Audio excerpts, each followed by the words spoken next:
Hello बच्चों, good morning. आज हमारा फिजिक्स का नया लेक्चर शुरू होता है। लास्ट लेक्चर में हमने आपको ऑब्जेक्टिव क्वेश्चंस और कुछ न्यूमेरिकल्स दिए थे प्रत्यावर्ती धारा की चैप्टर में। ठीक है, अभी हमारा नेक्स्ट इस यूनिट का लास्ट चैप्टर है विद्युत चुंबकीय तरंगे और विद्युत चुंबकीय स्पेक्ट्रम। आज हम डिस्कस करेंगे विद्युत चुंबकीय तरंगे, विद्युत चुंबकीय तरंगे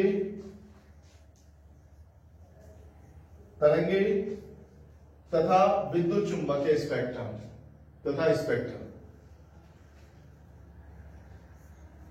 इलेक्ट्रोमैग्नेटिक वेव्स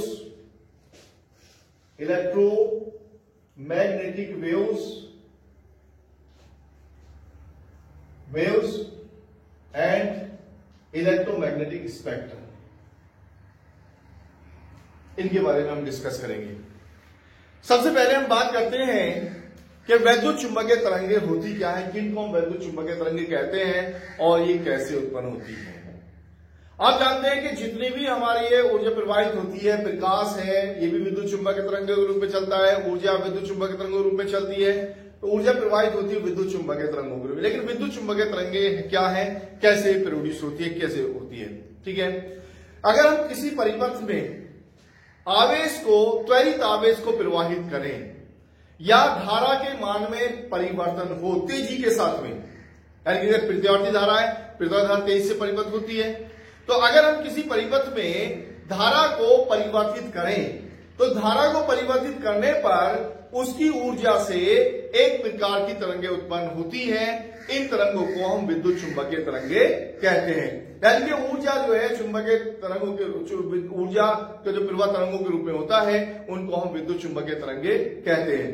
अब देखिए, जब धारा प्रवाहित करते हैं तो वैद्युत क्षेत्र उत्पन्न होगा और वैद्युत क्षेत्र, अब धारा परिवर्तित होती है तो चुंबकीय क्षेत्र उत्पन्न होता है। तो जब चुंबकीय तरंगे उत्पन्न होती है तो वैद्युत क्षेत्र और चुंबकीय क्षेत्र दोनों उत्पन्न होते हैं। अब इसमें वैद्युत क्षेत्र और चुंबकीय क्षेत्र दोनों जो है वैद्युत चुंबकीय तरंगे चलने की दिशा के लंबवत होते हैं। ठीक है, अगर मैं इनको मेंशन करूं तो देखिए, मान लीजिए ये हमारा इस दिशा में हमारी चुंबकीय तरंगे चल रही है, ये दिशा है चुंबकीय तरंगे चल रही, वैद्युत चुंबकीय तरंगों की चल रही। तो हमारी ये सपोज करो मैंने वाली एक्स अक्ष, और ये हमारी होगी वाई एक्स, और ये होगी हमारी जेड एक्स होगी। ठीक है, तो अब यहां वाई एक्स और जेड एक्स दोनों परस्पर लंबवत हैं और चुंबक ये एक्स भी लंबवत है। तो अगर हमारी तरंगे इस दिशा में चल रही है, ऐसे इस दिशा में चल रही है, तो हमारे यहाँ दोनों तरंगे उत्पन्न होती, दोनों में होगा, यानी कि इसमें चुंबकीय क्षेत्र वाई एक्स के अनुदिश हो तो हमारा वैद्युत क्षेत्र जेड एक्स के अनुदिश होगा। यानी कि चुंबकीय क्षेत्र, वैद्युत क्षेत्र इस दिशा में और चुंबकीय क्षेत्र इस दिशा में, तो दोनों पर होंगे और दोनों परस्पर लंबवत होंगे। अगर मैं ये दिखाऊं, ये इससे निरूपित करूं, तो ये हमारा चुंबकीय क्षेत्र हो गया और ये हमारा वैद्युत क्षेत्र हो गया। ठीक है, ये दूसरे के लंबवत हो गए, ये इस दिशा में और ये इस दिशा में। ठीक है, तो यानी कि ये हमारी अगर तरंग चल रही इधर को, तो चुंबकीय क्षेत्र हमारा इधर को, तो वैद्युत क्षेत्र हमारा इधर को होगा, ये बी और ये ई होगा। ठीक है, ये चुंबकीय क्षेत्र के घटक के, चुंबकीय क्षेत्र के कंपन कहलाते हैं। तो चुंबकीय क्षेत्र हमारा एक्स एक्स और वैद्युत क्षेत्र हमारा वाई, सॉरी धारा, ये हमारे जो विद्युत चुंबकीय तरंगे ये अगर एक्स एक्स के अनुदिश गति कर रही है तो फिर ये हमारा वाई एक्स के अनुदिश चुंबकीय क्षेत्र और वैद्युत क्षेत्र इस एक्स के अनुदिश होता है। तो ये हमारा वैद्युत क्षेत्र को अगर हम ई से निरूपित करें। अब देखिए, यहां आप देख रहे हैं कि ये तीनों जो परस्पर लंबवत होते हैं, वैद्युत चुंबकीय तरंगों की दिशा और चुंबकीय क्षेत्र की दिशा और वैद्युत क्षेत्र की दिशा, तीनों परस्पर लंबवत होते हैं। अर्थात विद्युत चुंबकीय तरंगे चुंबकीय क्षेत्र और वैद्युत क्षेत्र के लंबवत गति करती हैं। तो अगर अभी हमने बताया कि अगर इसको एक्स अक्ष के अनुदिश माने विद्युत चुंबक, तो ये एक वाई अक्ष के अनुदिश होगा और एक हमारा जेड अक्ष के अनुदिश होगा। ठीक है, तो अगर हम ई को मानो इस दिशा में, तो ये हमारा ई नोट हो जाएगा, अधिकतम होगा चुंबकीय क्षेत्र, ई नोट हो जाएगा, और ये हमारा बी नोट हो जाएगा, एक एक्स दिशा में और एक वाई अक्ष की दिशा में होगा।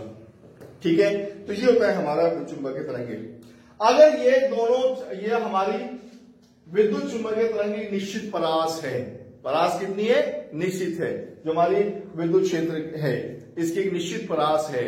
तो ये हमें दिखाई देने लगते हैं, जिसको हम प्रकाश कहते हैं। तो ये प्रकाश हमें दिखाई देने लगता है।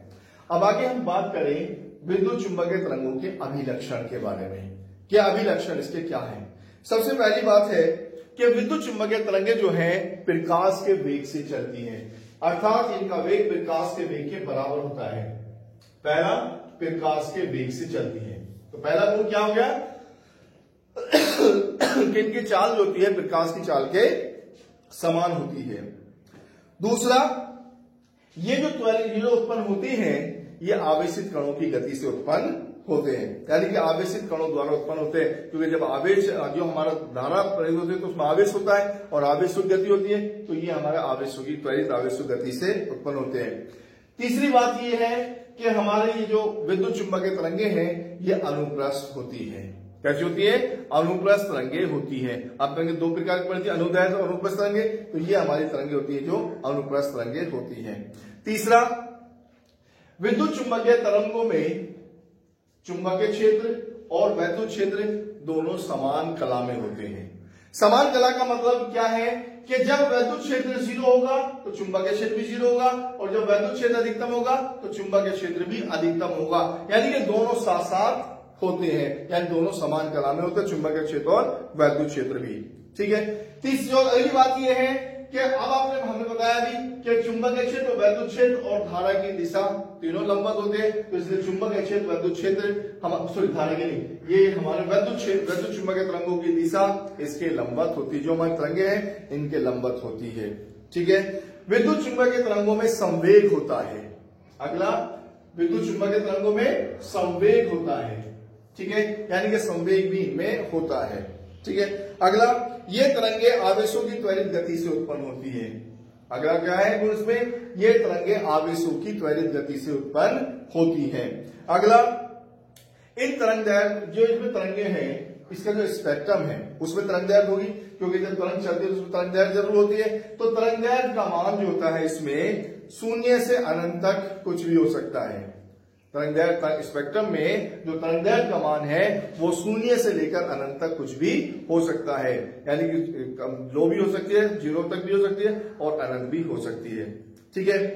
विद्युत चुंबकीय तरंगों में जो प्रकाश हमें दिखाई देता है उसमें किसका सबसे ज्यादा अहम रोल होता है? अगर मैं बात करूं तो फिर ये हमारा विद्युत चुंबकीय तरंगों का सबसे ज्यादा रोल, ये जो हमारा विद्युत क्षेत्र है, विद्युत इसे प्रकाशीय वेक्टर कहते हैं, यानी कि विद्युत क्षेत्र का सबसे ज्यादा रोल होता है। यानी कि इसमें प्रभावी जो है वो क्षेत्र सदिश जो है हमारा वैद्युत क्षेत्र सदिश, ये हमारा चुंबकीय क्षेत्र सदिश हो गया P, और ये वैद्युत क्षेत्र सदिश E हो गया, तो ये इसका रोल जो है E का सबसे ज्यादा होता है इसमें।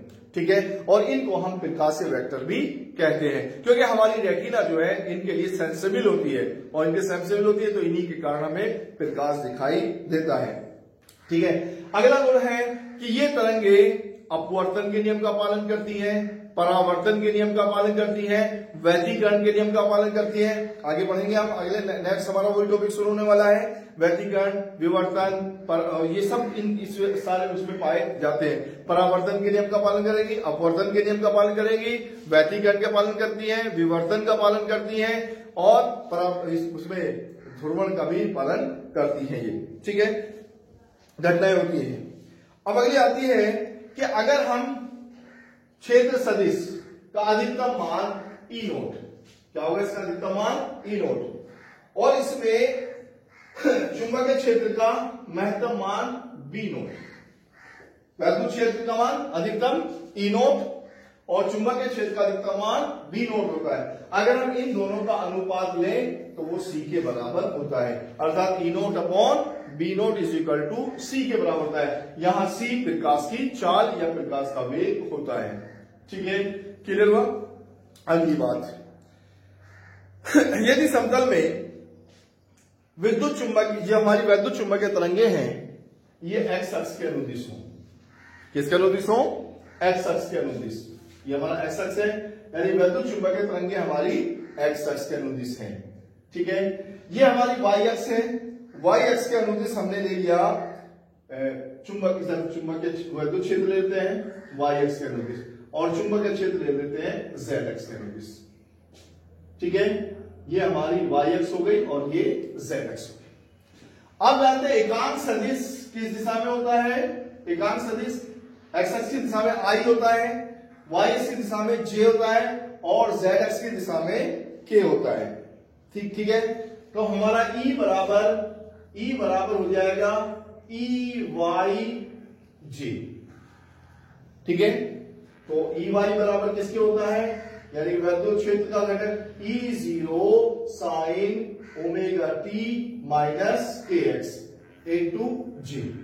ये हो गया समीकरण हमारा वैद्युत क्षेत्र सदिश के लिए। ठीक है। चुंबकीय क्षेत्र के लिए B बराबर बी जेड के, तो इसकी दिशा में एकांक सदिश के है और इसका परिमाण बी जेड हो, और बी जेड बराबर b note sine omega T minus के एक्स इंटू के। ठीक है। ये हमारा समीकरण होता है वैद्युत क्षेत्र चुंबकीय क्षेत्र के लिए और ये समीकरण होता है वैद्युत क्षेत्र के लिए। ठीक है। इसके लिए अब देखिए इसमें केवल जे है, केवल किसके वाई एक्स है। तो अगर हम इसमें ले ई एक्स ले बराबर 0 हो जाएगा, ई जेड ले बराबर कितना है 0। अब ये हमारा जेड एक्स से नुदिश है, तो इसका मतलब एक्स एक्स से नुदिश वाई 0 का इसका मान, तो मैं लूं b x is equal to 0 और b y is equal to 0 हो जाएगा। और ओमेगा बराबर होगा हमारा ओमेगा 2 पाई न्यू, न्यू क्या इसकी आवृत्ति कहलाती है, न्यू क्या इसकी आवृत्ति कहलाती है। और के बराबर होता है 2 पाई अपॉन लैम्डा। के बराबर किसके होगा 2 पाई अपॉन लैम्डा, और लैम्डा क्या है इसकी तरंग दैर्घ्य है। लैम्डा इसकी विद्युत चुंबकीय तरंग जो उत्पन्न होती है इनकी तरंग दैर्घ्य है और न्यू इसकी आवृत्ति है। तो ये हमारे समीकरण होंगे चुंबकीय क्षेत्र और वैद्युत क्षेत्र के लिए।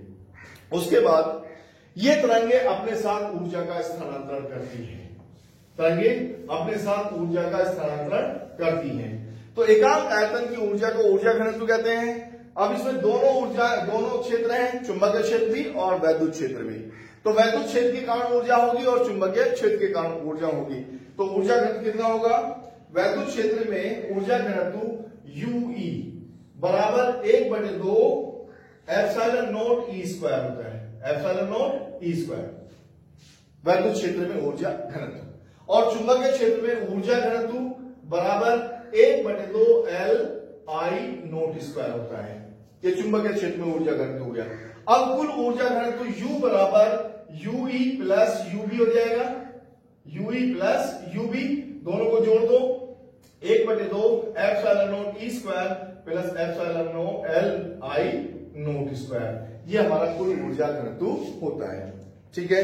और अगला है विद्युत चुंबकीय तरंगों में ऊर्जा और संवेग दोनों निहित होते हैं। अभी बताया आपने पहले गुण में कि संवेग इनमें होता है, दूसरा बताया अभी कि ऊर्जा होते हैं, तो ऊर्जा और संवेग दोनों इनमें निहित होते हैं। यदि विद्युत चुंबकीय तरंगों की ऊर्जा U ले, संवेग में इससे संबंध ले, तो P बराबर U अपॉन C। संवेग के लिए होता है P बराबर U अपॉन C, जहां U इसकी ऊर्जा होती है। ठीक है। तो ये था हमारा वैद्युत चुंबकीय तरंगे और उनके लक्षण। अब हम बात करें विद्युत चुंबकीय स्पेक्ट्रम किसे कहते हैं। अगर हम इनको जितने हमारे वैद्युत चुंबकीय तरंगे हैं, वैद्युत चुंबकीय तरंगों को अगर हम ऊर्जा उसके तरंग दैर्घ्य के बढ़ते या घटते हुए क्रम में रखें, जो हमारे वैद्युत चुंबकीय तरंगे हैं जो उत्पन्न हो रही है, इसमें हमने बताया कि इसमें तरंग दैर्घ्य होती है 0 से लेकर अनंत तक, कुछ भी हो सकती है। तो उसके लिए हमारा 0 से लेकर अनंत तक कुछ भी हो सकती है इसमें तरंगे। तो अब इसको अगर हम इसको तरंग दैर्घ्य को इसमें तरंग दैर्घ्य के निश्चित क्रम में रखें, तो निश्चित क्रम में रखने पर जो हमें क्रम प्राप्त होता है, व्यवस्था प्राप्त होती, व्यवस्थित होते हैं, इसी को हम विद्युत चुंबकीय स्पेक्ट्रम कहते हैं। तो ये हमारा विद्युत चुंबकीय स्पेक्ट्रम कहलाता है। और नेक्स्ट लेक्चर में हम डिस्कस करेंगे विद्युत चुंबकीय स्पेक्ट्रम के बारे में और इसमें अलग अलग तरंग के बारे में, जैसे हमारी अल्फा गामा तरंगे हैं और हमारे रेडियो तरंगे हैं और बहुत सारी इसमें तरंगे हैं। इनके बारे में हम सूक्ष्म तरंगे हैं, एक्सरेज हैं, तो अलग अलग उनको बांटा गया है। प्रकाश तरंगे हैं, तो उनको तरंगदैर्घ्य के आधार पर क्रम में रखा गया है। तो नेक्स्ट टॉपिक में हम उस पर डिस्कस करेंगे। Okay, thank you very much.